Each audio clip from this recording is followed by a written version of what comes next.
Mirotsaka eny anivon'ny fokontany ankehitriny ireo miaramila ny BMM na ny bataillon multimission miaraka amin'ireo tompon'andraikitra eny an-toerana hanatanteraka ny fanisana vaobe. Izany nono atao dia mba hanamora ny fizarana ny fanampiana avy amin'ny fanjakana. Raha ny eto Antananarivo renivohitra, faritra 700 ny sahan'izy ireo amin'izany ary hovitaina ao anatin'ny 2 andro ny fanisana.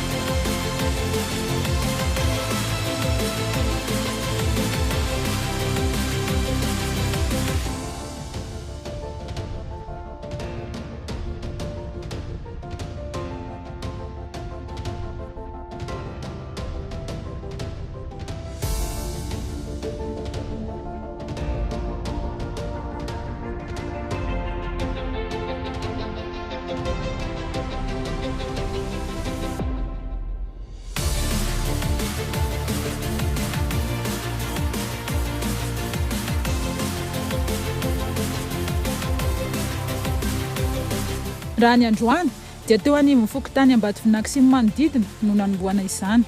Ny tanjona dia ny hanohizana trano ny vy na ny tafika dia ny tafika manakaiky vahoaka.